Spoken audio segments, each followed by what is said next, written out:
Hey everybody, Youngman Brown here. Usually when I do one of these pre-episode announcements, it usually means that it's going to be a two-part episode, but that's not the case today, even though it is an hour-long interview. But I just wanted to get on the mic real quick and, let you know that today's episode is about alcoholism, which I think is a really important issue, and even if you don't struggle from alcoholism, it's definitely an important episode to listen to because we get into, how it affects creativity and how it affects your life, and how even if you don't suffer from it, it can be very hard to tell when somebody else is going through it. And my guest, Victor Yocco, really, really opens up and gives an intimate look into the way that alcohol affected him, his creative process, and also going forward, now that he is sober, how he is trying to spread the message of alcoholism in the workplace, as well as how it has to do with creativity. And I just ask before you listen to the episode to really honestly ask yourself, does alcohol in any way affect your creativity? Do you use it as an excuse to not be creative? Are you afraid of being creative and doing that thing, whatever it is? And do you use alcohol to kind of forget about your calling, to avoid thinking about doing the work? Or do you have any other vices like this that kind of hold you back? Really honestly ask yourself that. If it does in any way affect you, definitely listen to the episode. And if it doesn't affect you, definitely listen to the episode as well, because we get into some really good stuff. So that being said, I will get right into the interview. I think you will find it very, very inspiring. Your Creative Push, episode 33. Once you start to move in a certain direction, people will rise up to support you.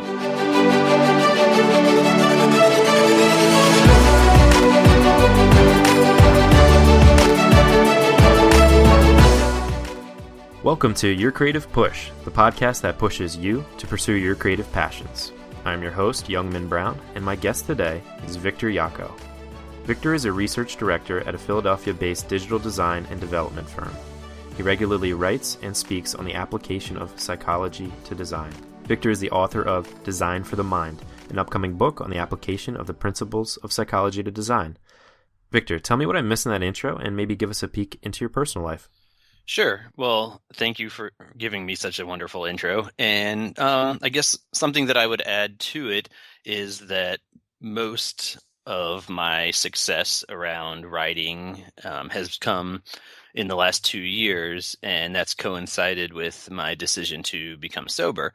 So something that really was my creative push and the inspiration for me wanting to get my word out to others, including through things like your podcast, is that I have sobriety to thank for my ability to be creative. Broader background, a little bit more about me, is I'm married. I have children. I have 2 children from a previous marriage, and they're older, 16 and 14. And then I decided, why not become a 36-year-old man and do it all over again? So now with my wife, we have an 11-month-old daughter who's just growing like crazy. So she takes up a lot of my free time and gives me a lot of joy. All my children give me a lot of joy. So a lot of my time is spent doing family things and then writing. And I know I write a lot about psychology and design, but I also enjoy writing personal anecdotes for myself, I guess memoirish, creative nonfiction type pieces. I haven't done any publishing around that, but writing is a pretty constant in my life, and that's something that hasn't always been the case, but it's always been something that I've wanted to do. So I'm sure we'll talk about it more as we get into things, but really I have, like I said, sobriety to thank for that, and other things that I'm interested in doing, running, making the world a better place through speaking about my experience. So can you take us back to, before we get into all the other stuff, maybe like one of your first creative moments, and tell us that story? Sure.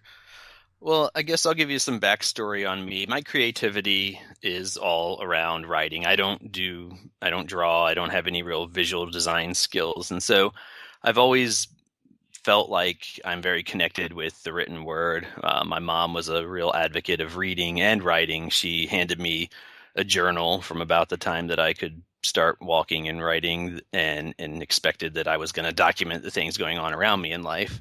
So she was pretty disappointed when all I did was like doodle in them and rip them up and write about how terrible I thought the Maryland football team was, even though I wanted them to win so badly. So The angst. yes, it currently still exists. But Yeah. I would say a moment that really sticks out to me is that as a sophomore in high school, so over the years I developed like a real aversion to having attention. I didn't want to be the center of attention in any way. And I think part of that was like growing up in the family, we had some issues with mental illness with some of my family members. And it really started to feel like I don't want to stick out. There's a stigma attached to families that have mentally ill people in them. And nobody really ever did anything to make me think that. It was sort of like it's a given. The messages you encounter over the media about crazy people or psychos tell you that it's not good to be different. And so while the mental illness wasn't my issue, it definitely impacted how I felt like I didn't want to be called out. I didn't ever want to be the center of attention. Everybody would know my secrets. And I can remember very specifically as a sophomore that we had a writing assignment, and we just had to, I think, just a creative writing assignment. And what I ended up doing was writing about this fictitious experience playing tennis at like the Wimbledon tournament or something like that. And the teacher read it and she really liked it, and she made me read it to the whole class. And I can remember just feeling like I was going to die doing that. Yeah. And at the same time, when I was done, nobody booed. Nobody said I was the worst person ever. I think people were somewhat surprised, like that super quiet guy has the ability to make words. That might have been Right. the worst reaction. But from that moment on, I think I realized how supportive the people that were in my life were around my writing. And throughout the rest of high school, that I had a lot of teachers that were really encouraging me to write, and in college, that encouragement became even greater. But I actually moved away from writing, and just different choices that I made in my life made it so that a career or a path where I was going to focus on writing was something that was a little too risky for me. I needed financial security, and the life of an author wasn't necessarily something that's a given. So, but to answer your question very indirectly, that experience as a sophomore, standing up in front of my class, wishing up until that very moment that I would just melt and drip away somewhere, but then actually getting through it and realizing, hey, people like what I have to say and appreciate writing the way I do, is a moment of creativity that stands out to me. Yeah, that's a good one when you realize that people don't hate you. that it's really not as bad as you kind of think it is in your head. I think that's something that a lot of people suffer from, and a lot of people are afraid to, even as adults, to share their stuff because they're afraid that, it'll get disliked somehow, or people say, "Oh, that's terrible," blah, blah, blah. I think that's something that a lot of people can relate to. Yeah, that's a great point. And it's something that for me, as I've gotten older and had more experiences with rejection and with success, that you realize that the universe is sort of a neutral place. It doesn't necessarily care if you fail or if you succeed. However, if you put yourself out there, people are really supportive, and people care if you fail or succeed, and they want you more often than not to succeed. It makes everybody feel good when there's somebody who succeeds. So, a lot of things that people choose not to do, the situation would be completely different if they were willing to put themselves out there. And, so it's something where now, based on how I felt very much like I didn't want to be exposed, maybe for the first 30 years of my life, that at this point it's sort of gone the opposite direction. I want to put myself out there. I want to be critiqued. I want to get feedback on my work and on my writing and really be able to impact the world with it. For sure. And I think a lot of people can take some inspiration from that. Could you tell us about some things that maybe held you back? I have a feeling I know where that's going to go. Sure. Because you've mentioned it before, but some things that kind of held you back from doing your creative passions. Yeah. So, gosh, I got a whole backlog of things that held me back, but ultimately I held myself back. And so it wasn't until I was able to understand that I was able to make any progress. So, over the years, there's been different things. Like I mentioned, as a child, I really felt like this stigma attached to my family situation. And I let that get into my head and really dictate who I was as a public person, as a social person. I didn't want to ever be out there. And in the back of my mind, I wanted to be so creative. My mom, like I said too, had instilled this like passion for writing and this passion for reading, and I had nothing but super respect. To me, if somebody had a published book, it meant the world. It meant they were such a smart person. Or if somebody was writing articles for the newspaper or a magazine. And so I had this desire in the back of my mind to be that person, to get the exposure, to make people happy with my words, or make people smarter or more motivated to engage in whatever it is that the writing topic is about. That I wanted to be that person, but I didn't know how.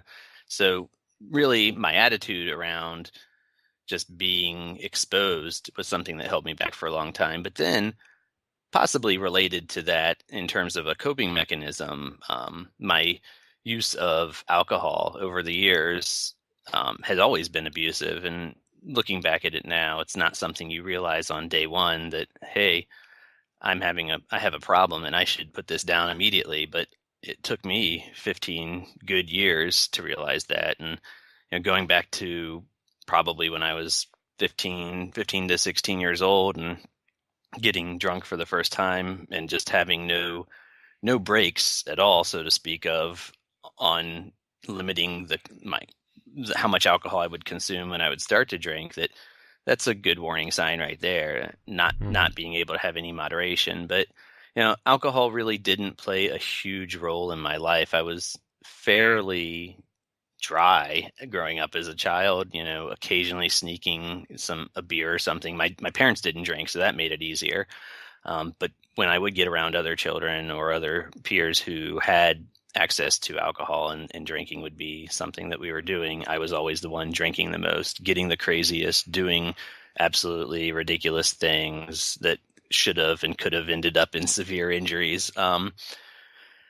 But going from there, into somebody who started a family very young, I didn't have a lot of opportunities to just sit around and be drunk. But after I got divorced and I started having more free time, not having full-time custody of my kids, and really started focusing in my late 20s on drinking heavily.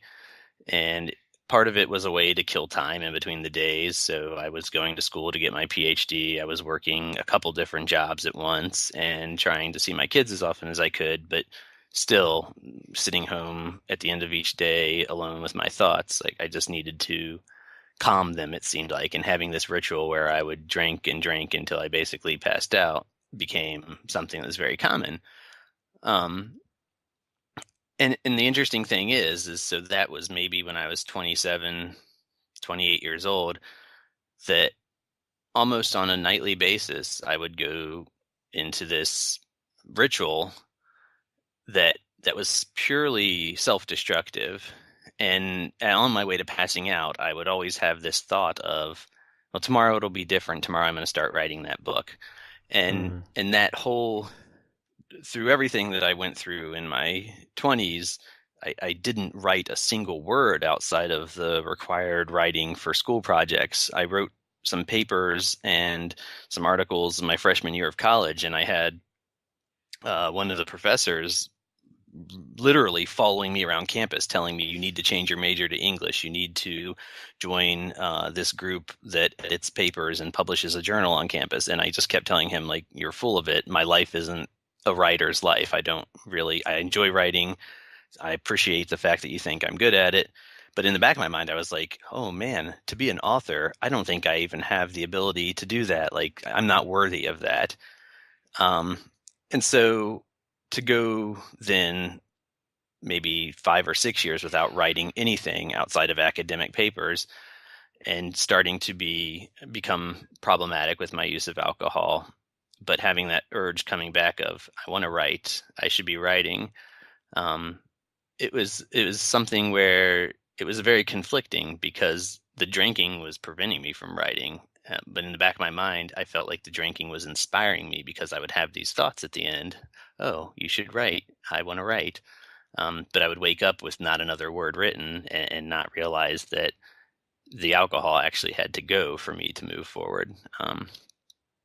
So that really, from the time I was 28 until 34, a couple years ago, the alcohol was what was holding me back in all areas of my life. And it wasn't until I got sober that I was able to put the first step forward. But really, it was like this 15 years of holding back the dam on writing just came crashing down as soon as I was able to stop drinking, and that I haven't been able to stop writing since then. And whether it's very technical things around psychology and design, or memoir type pieces, or articles related to just general advice in the workplace and finding a job and career, like, I love to write. All I think about and see is words and future articles, future books. It's what's in my head now. That and I can see clearly how drinking interfered with that.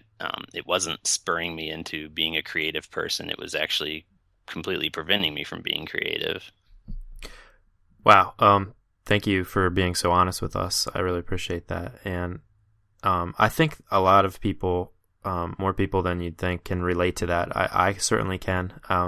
Alcohol was, one of my distractions at one point, and I definitely know that feeling, what you're saying of, it feels like you're drinking for inspiration. Like you get those ideas, but they're so fleeting. And I would have like word pads where I just wrote the ideas, but never actually put them into an actual piece of writing. So I could definitely relate to that. And, once you made the decision, can you kind of take us to like the point where you actually became sober, where you actually were able to do it? I can, and I'll warn you, it's going to take us to a dark place, but I'm going to try to do it with a smile on our face. And if I Cool. insert something that sounds absurd, it's my attempt at lightening the moment and sarcasm. So please don't. You're good, All man. right. We're ready. All right. So, I mean, they talk about, if you're familiar with anything related to like Alcoholics Anonymous, or just sobriety and people going to rehab, that you have to hit like rock bottom before you're willing to admit your problem.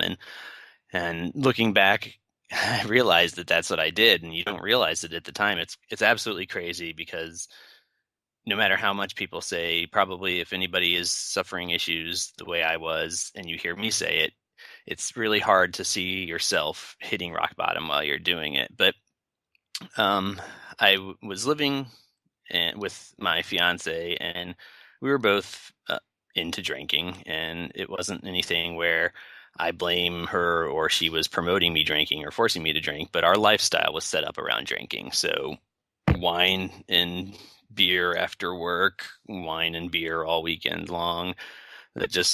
It seemed like the right thing to do. But for me, I had never done anything in moderation, and that was from the time I took my first drink, all the way through 15 years later. And I was building a tolerance, and things were getting a lot worse. And by that, I mean I was drinking till 3 or 4 times a week. I was blacking out, and I would do things when I was blacked out. I wouldn't wake up where I thought I should be. I would wake up and things wouldn't be the way they should be. I would break things. Things would be lost. I would hurt myself. And that was happening more and more frequently. And at the same time, everything else in my life was falling apart. I was keeping my job, but I felt like I had a very false exterior. I felt like everybody could see right through me. I felt like I was going to crack up at any moment. And when I say that, to anyone who hasn't felt that way, that's really what you feel like when you feel a lot of anxiety and you feel like things are falling apart. You really feel like the foundation of your body could actually start to come undone, and you would end up in little pieces. And I would stand around at work, because I had a standing desk. I would stand around at work feeling like I was just spending my time there trying to keep the pieces from falling all over the floor and have everybody see truly what was happening to me. In the meantime, of course, my finances are a mess because all my money is being invested in high quality beer. I had to be a craft beer connoisseur because just about every white guy with a beard does have to be that. And so that was my job, was to spend all my money, very good money, on maybe $50-$60 in beer a night if we were going to go out to a bar and drink. And then the weekend was just a wash too.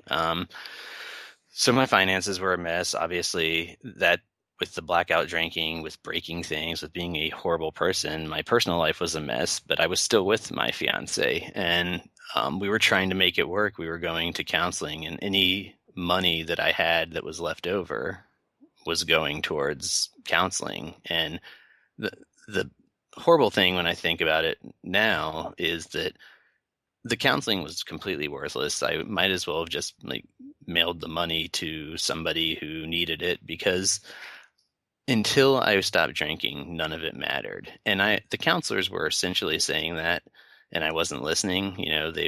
Their job is to sort of provide you with guidance, but they can't make you do anything. And so the counselors, when my fiance and I would sit there and talk about our issues, they'd say there's a strong connection between this drinking that Victor's doing and the problems that you're experiencing. It's probably a pretty good idea for him to consider stopping.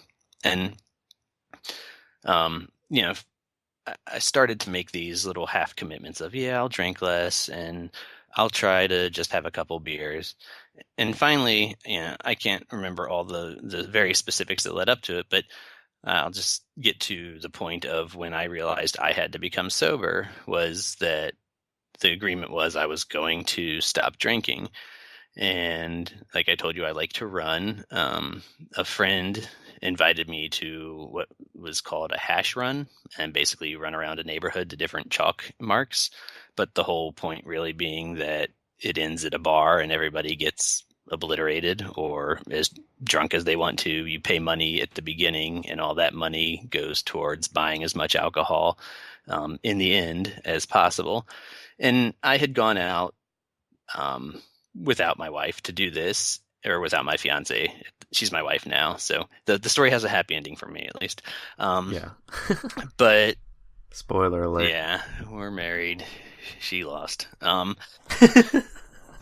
So I go to this race where I'm just supposed to be hanging out with a friend. I don't think my fiance knew drinking was going to be involved. I'm certain she didn't know both starting and finishing point of the race was a bar. And it's a weeknight, and so, I'll be home around 9 or 10 p.m. at the latest, hun. And I get there, and I run the race, but it's like, how fast can this be done so that I can get to drinking? And I drank and drank and drank, and it's definitely past midnight, maybe 1 or 2 in the morning. And I came home, and I was pretty much obliterated, a very little memory of it. And I do remember coming in the front door and my fiance being asleep on the couch, and she woke up when I came in, and she wasn't surprised. She was like, "What the hell are you doing? You told me you weren't going to be drinking like this anymore, and why is it 2 a.m. and you're just getting home?" And instead of answering her, I just went directly upstairs and closed the door to our bedroom, and I proceeded to destroy every single thing in the room. And it was mirrors, it was dressers, it was the bed. And I don't have very, very crisp memory of it, but I do know the next morning I woke up and I was laying in my bed, and as you wake up when you're a drunk piece of shit and you wake up the next day, you wonder why everybody else is acting so strange, or why things seem different. So things that were unusual that morning was I was in bed alone, covered in glass and blood, and that my fiance was nowhere to be found. And things were destroyed. This is a rental house, and I had done damage that was going to need to be fixed before it ever was able to be re-rented, and there was no reason for it. So I gave up at that point. I realized that all the things that I said I was going to do were lies. My requests for and begging for forgiveness when I would make transgressions to people were all lies, because as long as I was going to continue drinking, I was, crossing my fingers when I would make any promise to being a decent person. And so I went to the family counselor that we had been seeing, the couples counselor that we had been seeing, and she was a little more blunt and said, "You need to stop drinking, or nothing's going to help." And she also said, "Here is the name of a counselor who only treats men who tend to have violent episodes like the one you just described having, and I strongly suggest you see him." And so I did that too, and it was the next day from seeing her that I saw him, and his words were almost verbatim what she said, which was, "I can't," actually he said, "I cannot work with you unless you promise to stop drinking." And I looked at my life at that point, and I saw the lie that alcohol had presented me with, which was, just drink, everything's going to be okay. Just think about drinking all day. That's what'll get you through the day. Just drink. You have a problem with it now, but someday you're going to find a way to get comfortably drunk and not have these issues that you seem to be experiencing. Just drink.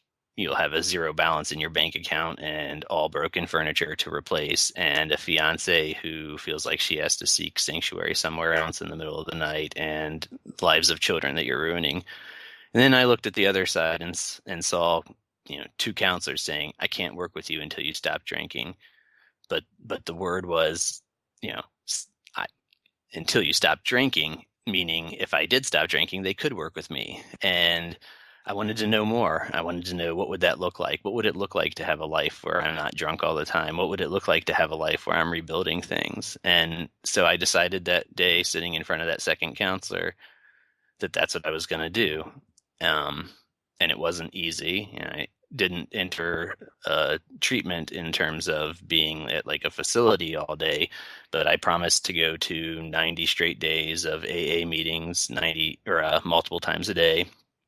And I promised just essentially to stop drinking. And what was powerful, whether it was real or not, was I felt like I was out at that point sitting there giving the last bit of my word as being a man and a respectable person, that I would attempt to stop drinking and that I would actually go through with and do it. And it was horribly hard in the beginning, and I didn't see how life would go on. I didn't see how any friends or family would want to be with me if I couldn't drink with them.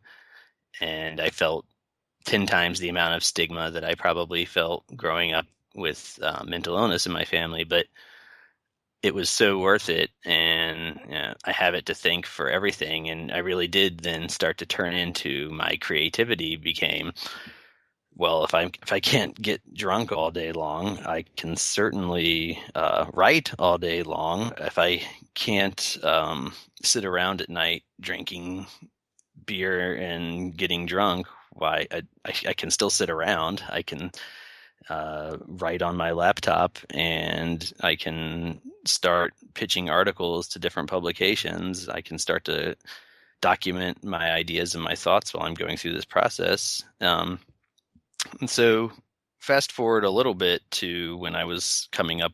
Well, I can fast forward to today. So from the day where I sat in front of the counselor and I said, "Yes, I will stop drinking because I want you to work with me," I have not had a single sip of alcohol. And so in April, coming up this April, it'll be 2 full years. I'm fully confident that I'll get there. Congratulations, Victor. That's great. Thank you. I Yeah, appreciate man, it. that's awesome. Yeah, and I mean, I guess to hopefully bring in a little bit of levity to the situation. So, it wasn't easy, but I was able to repair the damage that I had done, both mentally and physically, to the things that I broke, to the trust that my fiance had in me. We now have, she's the wife that I mentioned at the beginning. She is the mother of my 11-month-old daughter. Really, like a rocket ship, things started to get better once I was sober. And there's nobody to blame for it but me. And something that I should have identified at the age of 18 was, not everybody sits down and drinks until they throw up every time. Not everybody sits down and drinks until they have to have a hangover, but Victor did. And So I just referred to myself in third person. Not very. You're good. I apologize to any listeners who were just, if you weren't repulsed by me before and now you are. Hey man, you're a writer. That's what we do. You gotta refer to yourself that way. So not everybody has to drink the way I was, and I really should have realized that I had an issue long before the issue came up, but I'm glad that I did eventually realize it, and I'm glad I hit that bottom. I'm glad that I didn't sever a limb or die or end up in jail from all the stupidity that I was doing during the times that I was drinking till I blacked out. And I feel like it's my turn to give back in a lot of ways, to try to repair some of the damage that I've done, that I also understand. Like, nobody would have looked at me, I think, at any point and been like, that guy is a struggling alcoholic who's a really terrible person. I mean, on the surface, I wasn't. So after I was sober for about a year, I realized, in particular, the field I work in with design and technology, that alcohol use is heavily promoted. It's pretty much considered a norm to have an office keg or to have a beer refrigerator. So, Really? yeah, there's absolutely nothing wrong with consuming alcohol during the day. And I'm not saying that's good or bad, but what I'm saying with that is, if you're going to have a situation like that, you have to acknowledge it. You have to acknowledge then that there's a certain percent of people, and no matter how great you want to think the people you've hired are, there's a certain percent of people who are going to abuse that. And that if we're going to provide this setting where alcohol is plentiful and its use is not discriminated against in any way, then we also have to obligate ourselves to providing a supportive environment for people who either can't drink or who aren't comfortable with it and don't want to be around it. And so, me being, I guess, the opposite of who I was as a kid, where I didn't want to stick out, I said, fuck this. It's my job. If I'm going to be sober, the only way I'm worth anything to anyone is that I'm going to start being vocal about it. And I wrote an article for an online magazine called Model View Culture, and it's sort of like it's a critique type of magazine. It critiques the current state of the field of technology. So it does have this slant of being like, oh, well, everything that comes out from them is about how bad things are, how there's not equality between men and women and pay and in roles they play in the tech fields. But the article I wrote was, A, it was my coming out. I hadn't been public about my drinking before. And then B, it just briefly described my background and what I had been experiencing. And then the last 2/3 of the article were, and here's some ways we can start to solve and address this problem. And I didn't know what to expect. I knew that people didn't know that I had this issue. And obviously I knew that there's a stigma attached to alcoholism just as much as there is to any other things like mental illness. And so I knew before the article came out that I should tell my boss that I had written it, at least. And I did, and he was super supportive. But even more eye-opening to me was he was shocked. So this guy who I had stood across from, feeling like I was going to crack up, didn't have a clue that this was going on in my life. And it really spoke to me about just how, as somebody who abuses alcohol or abuses drugs, you become really proficient at hiding what's really going on. And that's why we can't assume, because everybody's smiling and partaking in the office beer keg, that it's really okay, because it's probably not. Statistically, it can't be. And so how are we helping these people? So the article was released and it blew up, at least in terms of my expectations. It was heavily distributed on social media, and it was even picked up by the New York Times web, or they have an application that pulls in all the important stories of the day and distributes it to people, and it was picked up by that and distributed. And so I'm thinking, thousands, if not tens of thousands of people read that article within the first week it came out. My email inbox was full of people saying, this should be required reading for anybody who's going to start a job in the tech field. I wish that this would have been something that was available for me the day I was hired to work in Silicon Valley, that Wow. you described the culture so perfectly, and you really, provided some good insight into how we can address it. And even me being creepy and looking on Twitter and seeing like who was sharing the link, I could see conversations unfolding around like, hey, we're planning this office event. Do you think we should start to consider some of the things that are mentioned in this article? And Wow, that's awesome.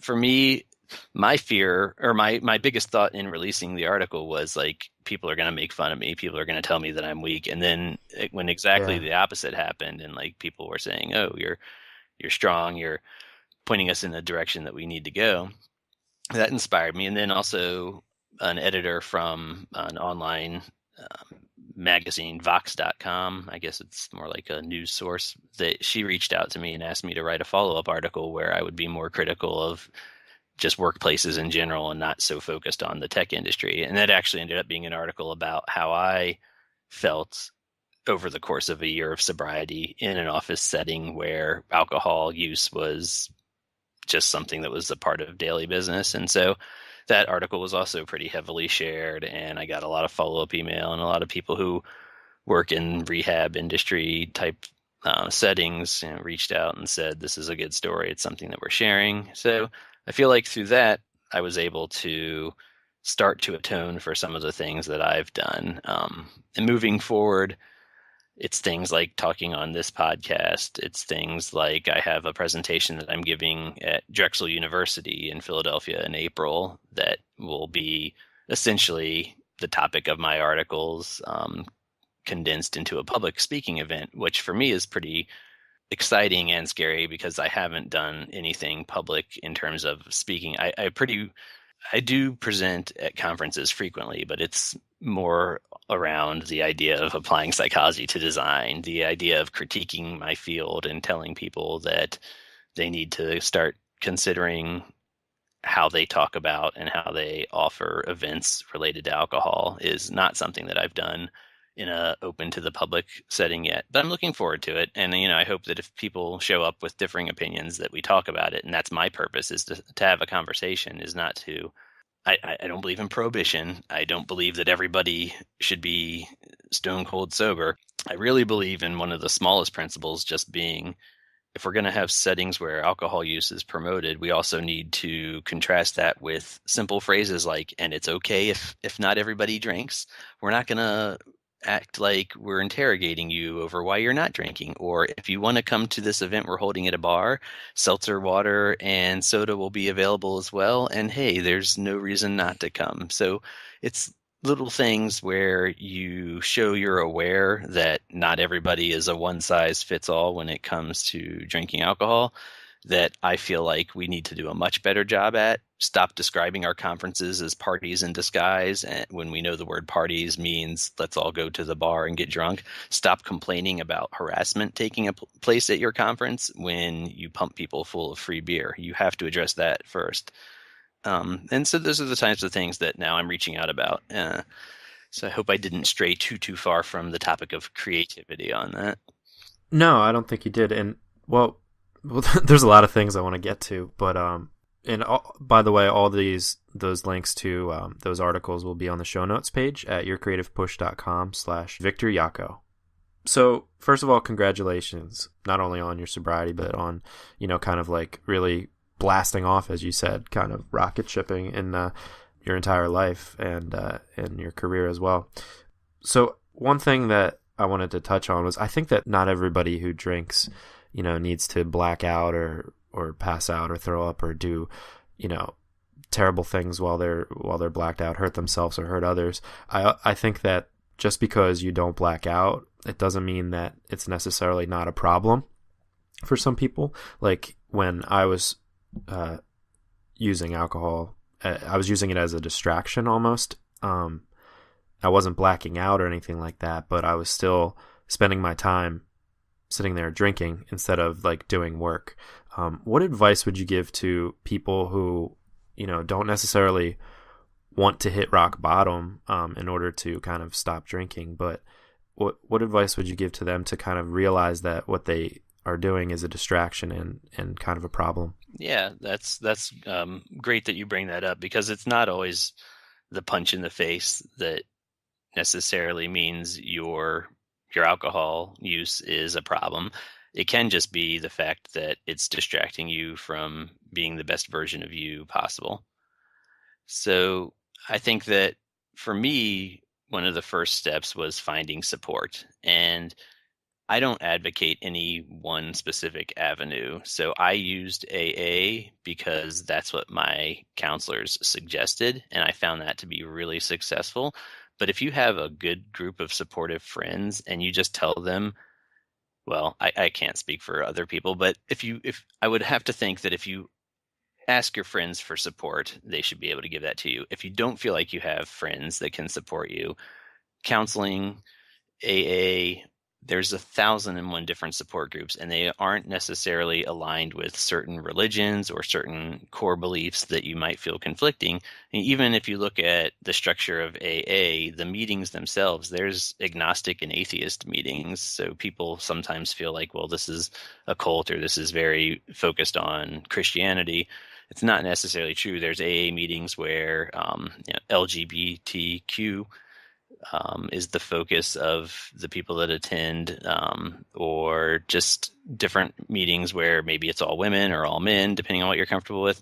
I think that without support, it's really hard to turn away from something like alcohol. And it doesn't have to be when you're at the point where you're blackout drunk and destroying things. It can simply be that you realize, holy shit, I haven't been productive for 10 straight days, because instead of going home and writing after work, I go home and hit the bottle, or I just sit in front of my TV. And if you've started calling relaxing is the equivalent of just sitting there drinking, you're not doing anything productive with that time. You're certainly not helping your body when you do things like that, and you're not helping your mind. And more research is showing that alcohol, the effects of overuse of alcohol on your brain, is likely to contribute to things that look like dementia and Alzheimer's disease in older people.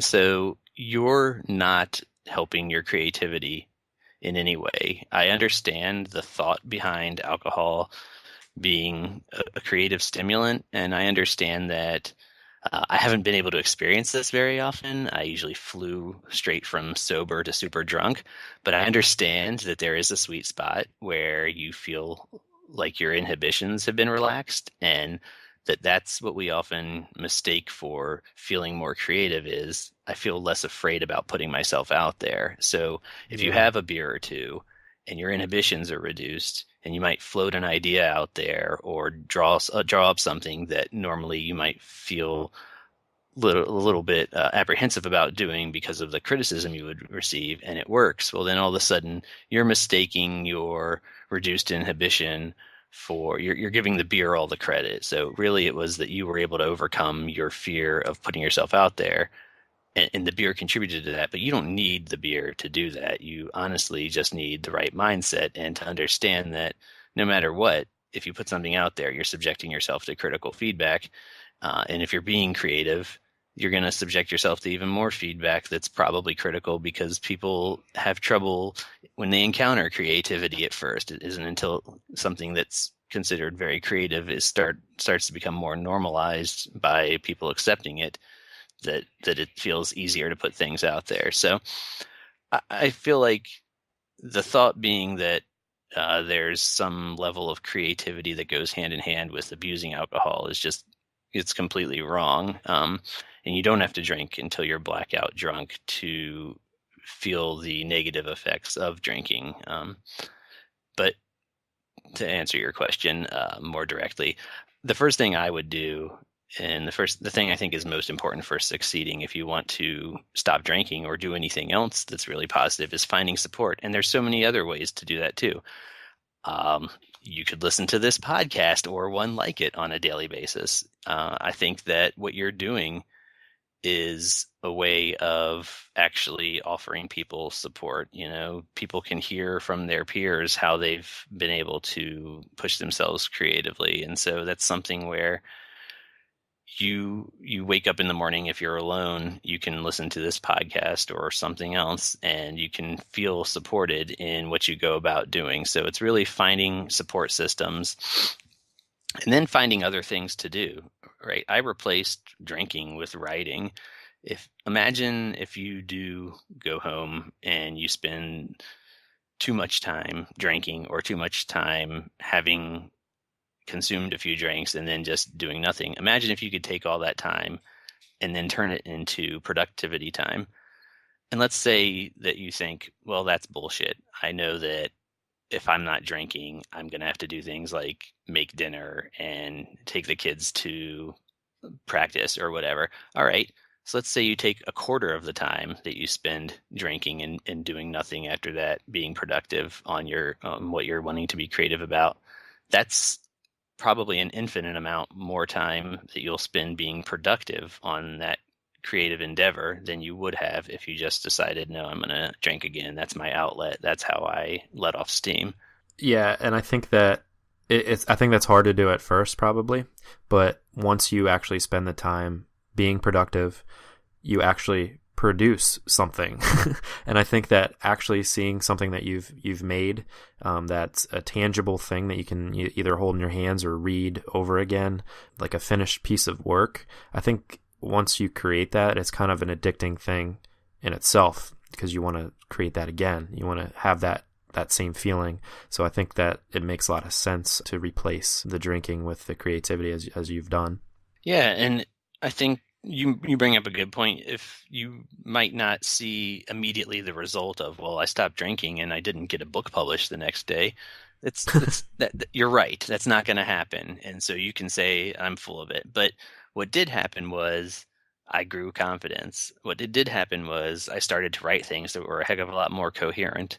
I started to write things that were things. Like I went from not having anything written to a lot of things written, and whether or not they got published, they existed, and there's always the potential for them to do something beyond just sitting on my computer now. And none of that would be a possibility if I just stuck with the status quo. And I can tell you from my experience, there's a lot of excuses and a lot of reasons to not want to change. Changing is hard as hell. I'm not going to lie about that. Like, there's a quote out there that I think is attributed to like Mahatma Gandhi, that's be the change you want to see in the world or something like that. Maybe it's Yep, that's exactly maybe it's somebody else who it should be attributed to. But what they don't tell you, no, you're the right. second part of the quote should be, oh, by the way, change is hard as shit. And so like, you should be the change you want to see in the world, but you should also understand that that change can't happen overnight. It's just not humanly possible. You know, I stopped drinking overnight, but essentially with handcuffing myself by saying, you know, if this is the last time that I have to do this and be an honest person and be a real person, you know, I've spent all my life leading up to this point where I've destroyed it, and now I have to stop. But being that change that you want to be is not easy. It's not a task that's fair for one person to take on. So you need to find support. You need to put yourself out there in ways that will allow you to receive the support too. You know, you can't just become isolated. And the nice thing is, so I told you that my counselor made me commit to doing AA for a certain period of time. Well, there were certain days where it just wasn't going to happen, but I was able to attend meetings virtually. There's so much virtual support out there that if you have an internet connection, you can find support. There are groups of people dedicated to every different cause and trying to support people in making the change they want to make in their life. And so there's even meetings that are held over Skype if you feel like you need to hear a voice or see a person. And not just AA, but all types of support groups or people out there. Just do chat roulette and see if maybe you can find somebody who is supportive of your cause. I'm just kidding. Don't do that. From what I understand, you'll just see penises if chat roulette's still a thing. Yeah, if your thing is whipping it out, definitely seek chat roulette for support. You'll find plenty of it. Oh God. Don't do that last thing. Not real suggestion. Whatever you do. Do you have any off the top of your head good resources for anybody who's struggling with drinking online? Well, I mean, AA has like a national headquarters website, and if you put in your zip code, they can give you local resources. But really, I'm just a big fan of Googling things that seem to make sense. So if you Googled alcohol support groups or, support for alcoholism, um, and I think there's definitely one group that I was a part of for a while in the beginning where it was like online message boards for people who were starting up with sobriety, and they would put you in like a cohort based on the month you were trying to start being sober. So like all the March people were starting together, and it made sense because you were supporting each other and you were also somewhat going through the same stages. And then there would also be like elders who were there who could also say, this changes as it goes on. I try to stay away from. So you also hear in a lot of different settings, not just addiction recovery, but you hear people say it gets easier. I sort of don't agree with that, or I actually don't agree with that. I don't think things get easier. I think things just change. You become Hmm. better, you become stronger, and the things that are hard become different. But it never gets easier to be like craving alcohol. It just gets different. One of the ways that it used to be in the beginning for me was just feeling like this thing was lurking right behind me, like I'm going to slip up at any minute, and when I do, it's going to spring on me. And I don't feel that anymore. I don't wake up thinking like, oh shit, alcohol is in the corner and it's going to get me. But I do walk by a bar and hear people having fun or catch a whiff of alcohol in the air, and I get nostalgic. And that's just as bad to feel nostalgic about drinking as it is to feel terrified about drinking. So things change and you become more accustomed to the different feelings, and then you have to deal with new things. So um, you need somebody there telling you that, though, like, hey, this feeling of I can't handle it, that will eventually change into a different type of feeling, and then you just need to be careful of other things that are going to come up after that. Could you maybe tell us, without the drinking part of it, you said that you were able to do more in the past 2 years than you were your entire life before it. Hmm. Could you maybe give us some advice for how to kind of snowball that for people that want to kind of push through Sure. to create their work? Yeah, well, I think one of the things is just really letting go of the whole what's this going to look like when I put it out there? And you have to just decide that you're going to do it. Again, even with any of the other issues of my past, like I've always been my biggest enemy, which is just this sort of state of inertia that I developed around putting things out there. Once you start to do it, it becomes very self-feeding. You realize I can do this, and you start to become better at it. If you have a process, you start to refine your process, whether it's okay, I'm going to write for an hour every morning, or I'm going to paint for an hour every night. You start to set up your life so that it facilitates that time, and you become more productive during that time. But then I would also say it's looking for little wins and building on that. So I published something in a small journal, and I started to use that as like my foot in the door at other places that I wanted to write. And it worked, or at least it seemed to work. And so you have to get good at understanding what the small wins are. And even if it seems like you don't have anything to fall back on, you always do. Something that I talk to people who ask me about writing or just ask me about how they can start doing things without having this foundation of having a bunch of publications or a bunch of pieces of art out there, is that you do have to start somewhere. And once you do start, even if it's just the first step, you have expertise then that a lot of people don't. All the people who haven't taken the first step now can learn from you. So how do you teach them? How do you show them, hey, I've done this thing? And then once you put yourself in a position where you're trying to teach others, you also have to understand yourself better, and you learn from yourself. And that's really selfishly what all my writing is about, because I learn so much about myself when I write, and I learn so much about the job that I do when I write because I'm processing it in a much deeper way. I'm reflecting on it. Something that's really important to do is not just learning something, but then reflecting on how it actually applies. And when you do that, you become better at whatever it is you're doing. So as you create, taking the time to reflect. And I really advocate doing that through trying to teach others, trying to help other people do what it is that you're doing or become better at what they want to be better at.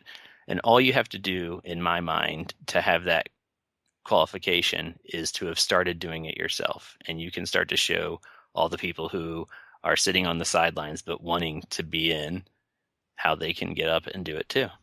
Perfect advice. I mean, and you are absolutely doing that, man. Like, what you're doing is extremely important, and we really appreciate it. Well, thank you. I appreciate you giving me an opportunity to come on and talk about it. It's something that, along with everything else, the more I talk about it, the more accountable I have to be too.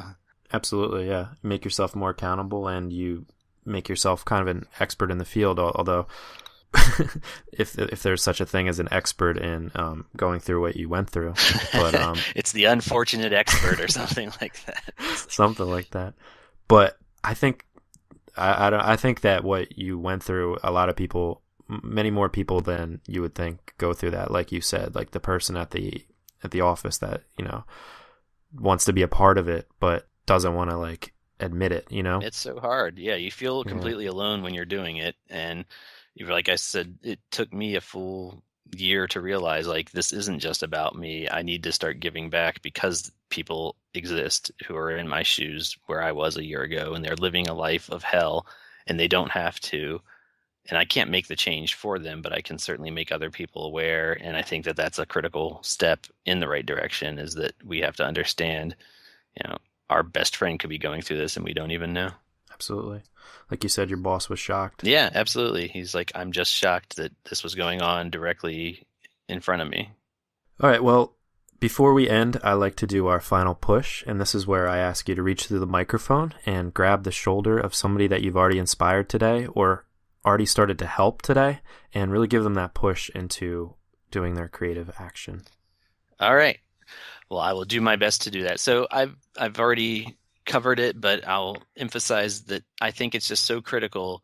Whatever it is you want to do, you have to take that first step. There's nobody out there. Again, the universe is very ambivalent about whether or not you succeed. But once you start to move in a certain direction, people will rise up to support you. And that's what you need to do. You need to let people know what your goals are. You need to take a step in that direction. You need to do the work. If you feel like you've been doing the work and you're not getting anything back out of it, I really think you just need to take a closer look at how you're doing it. Are you getting the support you need? Are there other avenues that you can go to find support? Just once you take that first step, though, start to look at what you're doing and reflect on it. Anything that's successful, start to incorporate more of that. Anything that doesn't seem to be so successful, start to refine your process and get rid of that. If it's something that's just having negativity around you, you know, you don't need negativity. You just need things that are going to be positive and pushing you forward. And you need to get feedback from people in a way that's meaningful so that you can actually start to incorporate it. But overall, it's just take that first step. I wanted to write a book probably in the back of my mind for 15 years. Not a single word can ever be written if you don't write that first word. And it's not going to look like a book the next day. It's going to look like a few words. But it starts to look like a book after a week or after 2 weeks. And after you've got a couple chapters down, your painting might not look like anything after you've done a few strokes. But after a week, after 2 weeks, you've got the whole thing outlined. You're starting to fill in the colors. That can't happen if you don't actually pick up the brush and take the first step there, or buy the brush or acquire the brush. You have to take these steps, and then you have to commit to doing it over and over again until it becomes just ingrained in you. So pick up the brush, pick up the pencil, pick up whatever it is, put down the beer, and just do it. Absolutely. And, you know, like I said, I know a lot of people are just fine drinking, so you don't have to be stone cold sober. It doesn't offend me that people drink, but if it's something that's become a distraction in your life, you don't need it. And that's the same for anything, any kind of habit or addiction. It's not just alcohol. If something's distracting you, you don't need it. You just need to focus on what it is you want. And when you achieve that, you can see how good it feels and go from there. Do you want to fall back and be distracted and not accomplish the things you wanted after that? Or do you want to keep moving forward and keep feeling success and experiencing the success that you deserve? Absolutely. Victor, thank you so much, man. Not only for coming on the show, but just for being so honest and attempting to help people. I really appreciate that, and I know that everybody else does as well. Thank you, man. I appreciate your show, and I appreciate you having me on it. Of course. And you can find all of the things we talked about today on our show notes page at yourcreativepush.com/Victor Yocco. And Victor, where else can people find you? Well, you can follow me on Twitter. It's at Victor Yocco, VictorYocco. And you can also find my website, which is just my first and last name together, victoryocco.com. And you can also send me an email if you want, and it's victoryocco@gmail.com. You will get a personal response if you send me a personal message.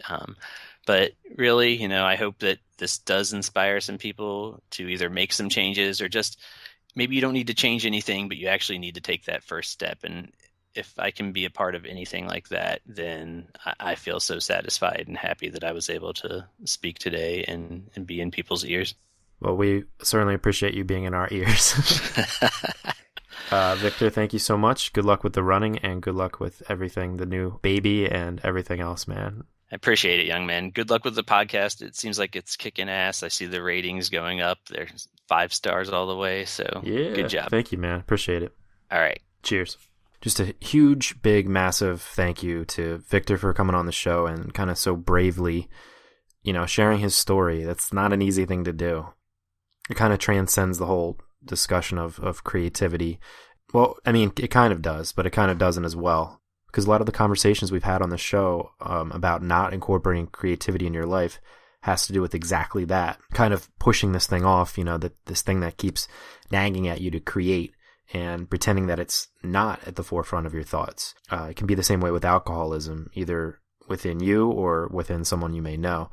Like, it's the real deal, it's like this legalized thing that we love to go out and let loose and pour down our throats and then use it as an excuse to, not get shit done because, it's fine.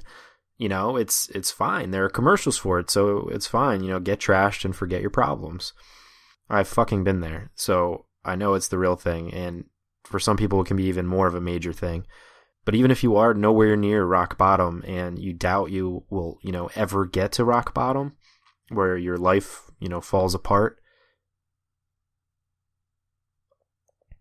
but you still use it as a way to tell that voice in your brain, that voice that I love to bring up, that thing that tells you that you need to be doing something else with your free time. If you use alcohol to shut him up or her up so you don't have to think about the fact that you're, too scared to start your creative pursuit, whatever it may be, well, let me tell you something. You do have a fucking problem. You really do, because you're selling yourself short. That thing, that voice in your head, that's supposed to be lighting a fire in your head, and you are stifling it out. So I don't know, that's just like my little rant, but it's up to you to really figure out if it is actually a problem for you or if it's not. But I just kind of wanted to serve as a little bit of a wake-up call that, it's very easy to kind of put this conversation, listen to it and kind of push it aside. I just want you to ask yourself, is that what you do as a habit? Do you kind of push things like that aside? I don't know. I have in the past, so if you want, you can check out one of my Words Plus Music videos. That's kind of all about this idea of lying to yourself and, telling yourself the opposite of what is actually the truth.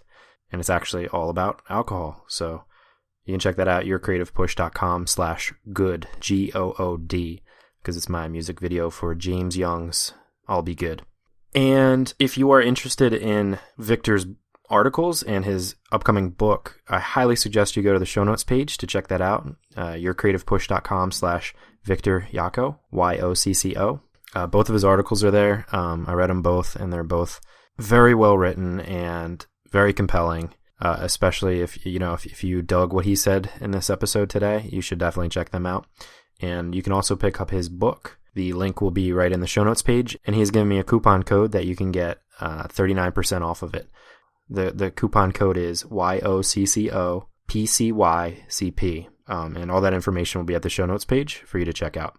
Also, if you really were inspired or affected by what Victor talked about today, I just highly suggest reaching out to him, because it's really kind of him to offer his email address and a promise to write back and to help out in any way he can. So I strongly urge you to take advantage of that. It's not every day that somebody's willing to post their email address and say, hey, email me and I'll help you out. So definitely take advantage of that as well. So that's it for today. Hopefully you were inspired to get your work done. Tomorrow we have another special bonus episode. It's another written interview with a fantastic photographer that I found. You definitely don't want to miss that. And next week we have some insane interviews, including Diana Gabaldon, the author of Outlander. But that's all for you next week. So hopefully this week you were inspired to get some work done. So go and get it done, and we will see you tomorrow. Have a great day.